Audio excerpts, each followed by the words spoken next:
The other day I designed this little thing right here, an entire base in a 5x5x4 area. Now this thing is pretty kitted out. We've got ourselves a villager trading system, a super smelter, we got a sugarcane farm, melon and pumpkin farms, we also have wheat, carrot and potato farms. It's ridiculously efficient. We've got enchanting tables, potion brewing stations, ender chests, crafting benches, anvils. You know, we have pretty much everything that you could ever need for a base, and you guys absolutely loved it. So I have decided to take on another challenge. This one is probably going to be quite a bit more difficult. I want to create a security cube. Now hopefully I'll be able to make it fit in a similar size, potentially 5x5x5, and this is going to involve a card reader, a color combination lock, an item frame lock, and also a lever lock, all within a tiny little space, kind of jumbled in together. I don't know, this could be biting off a little bit more than I can chew, but I guess I should probably get started. I think just laying out the pistons is kind of making it dawn on me that this could be ambitious, to say the least. But now, where is the input even going to go for this thing? Oh, this rather ridiculous contraption might actually work. Redstone dust there. We could even redirect it so that it doesn't power the hopper. But for the time being, I don't think that's going to be a big deal. Right.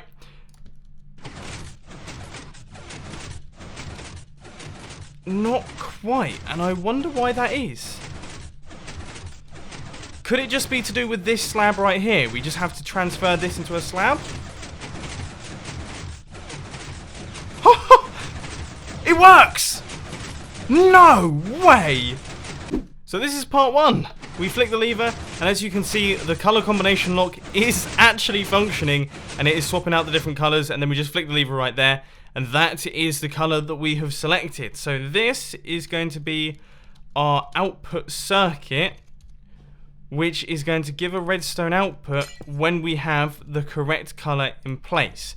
Now, I'm going to have to do some thinking where that output is going to go, because this has used up 3 of the 5 blocks across and 4 of the vertical blocks, and we still have 3 other security systems fit in place. We might have to change the dimensions of this one, but maybe it could go out there, and then, okay, yeah, because then along this side right here we can have our lever combination lock.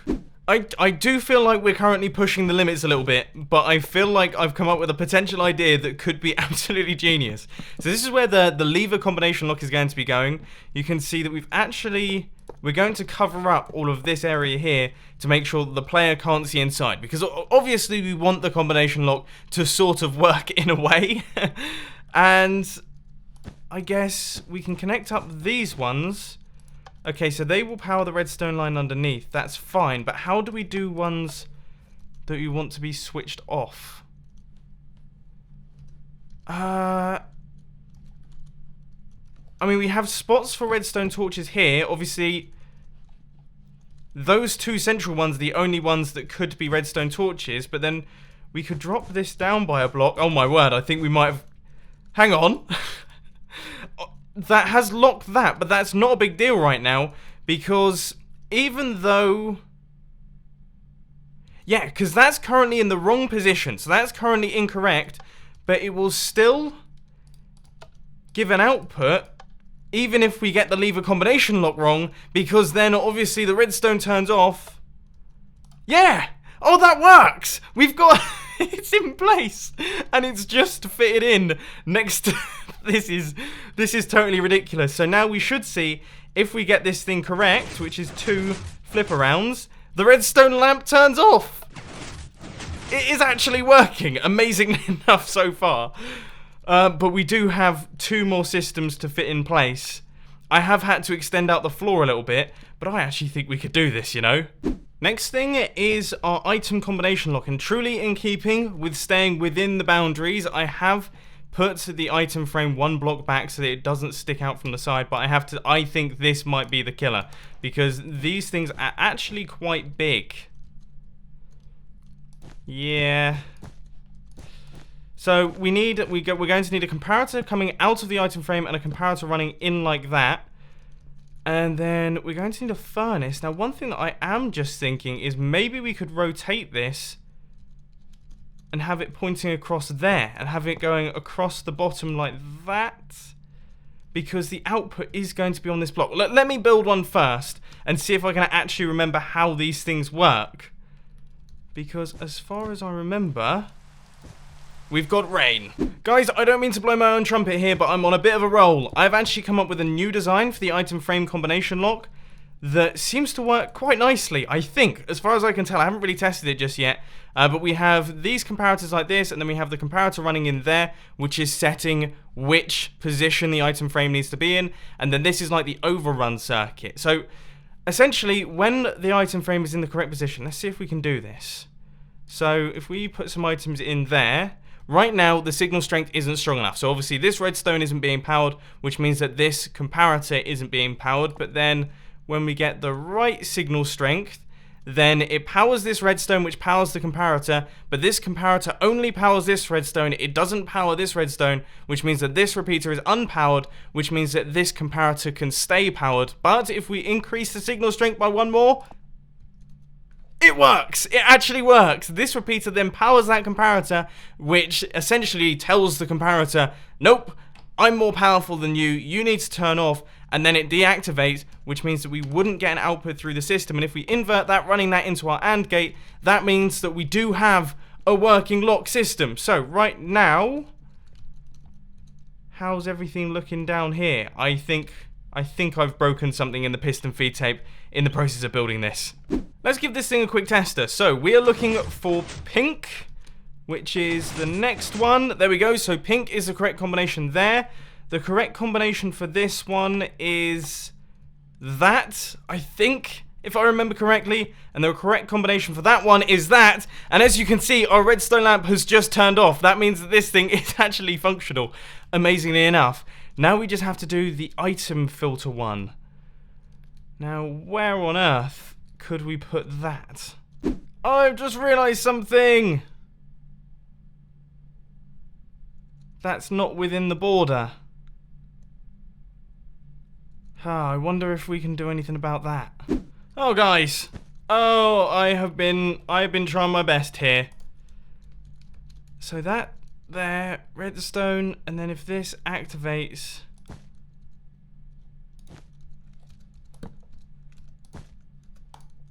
no. Ooh. Oh. So this is active. Huh? Yes! No? Yes! I think! Have we... No? Yes! No! It hasn't worked! Ah! Swapping out this repeater here, well, what was a repeater for a comparator has now made it function. So we have got a working system that actually fits in with the space, which is absolutely fantastic. But it leaves us with either 2 blocks here to build our item filter, or potentially maybe... I don't think that's possible. Is there anywhere that we could just slot this in? Oh, I don't know if I can do it.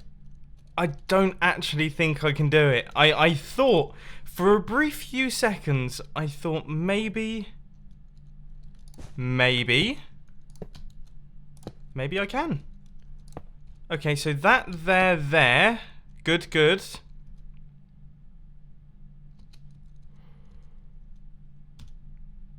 No. There's no way that we're going to be able to power...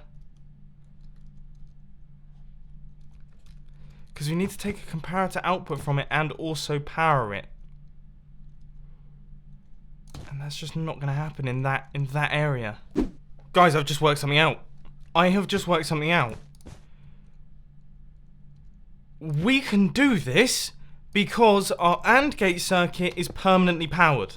So as long as... This is going to be difficult to explain.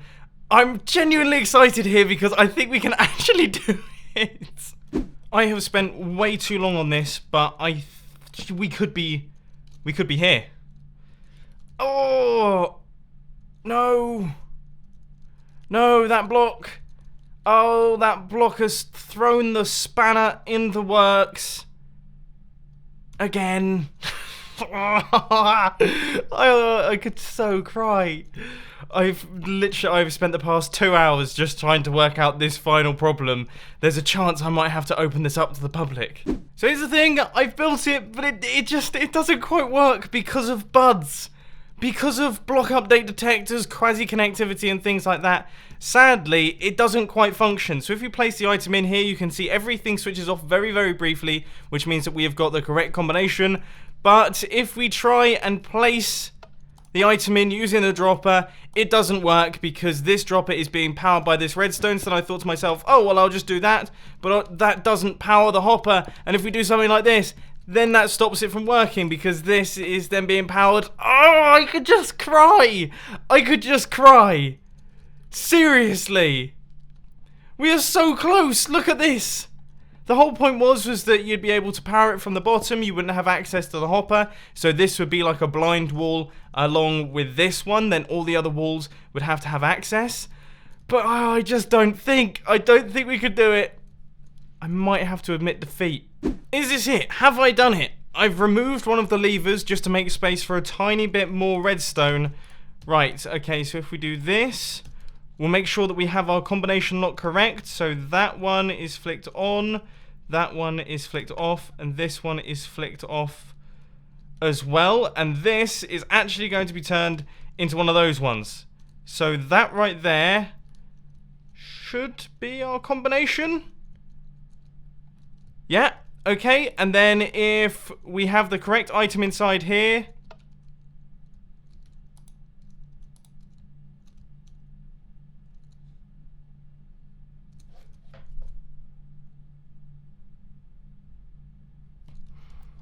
I'm being an idiot, aren't I?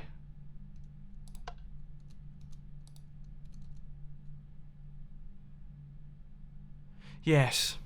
Oh! Oh! I think I might have done it. We were suffering from some block update issues with the comparator itself.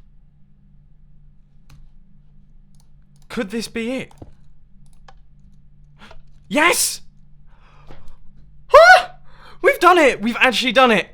Right, I'm going to calibrate everything so that we can run a full test of this. I can't believe it. We might have actually managed to complete this thing. Oh, after like 4 hours of work, we might have a proper security cube. So here goes the big test. Right, number one, we have to set this to position number 3. We then need to turn both of these levers off. We need to get this color combination lock to go over to orange. Good stuff. And then we need a piece of green wool inside this dropper right here. And we should see... Yes! It works! It actually works! We have managed to create a system inside a 5x5x6 area.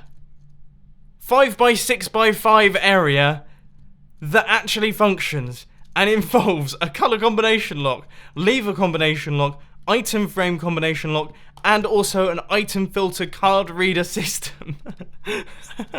I've become a little bit delirious, I have to say. It's about 40 degrees in my room, and I've been working on this for about 4 or 5 hours just to get those final pieces in. But I am chuffed to bits. I am seriously chuffed to bits. So if you were to build this yourself, what you would do is you would make sure that you block off all of this area right here. So this area and also this area right here would then be fully blocked off, and obviously all the stuff out the back here, and this is all you'd have access to. So you'd only have access to this kind of little section, and then the stuff up at the top. Obviously it's not particularly easy design to use, but I just wanted to see if it was possible, and it was possible, and we've managed to do it, and I'm the happiest man alive. I hope you enjoyed this video. If you did, please be sure to hit that like button, and if you really loved it, then make sure to subscribe. But thanks for watching, guys. This has been Mumbo, and I'm out. I'll see you later. Oh, and check out the latest film on the filming channel. It's a proper good one.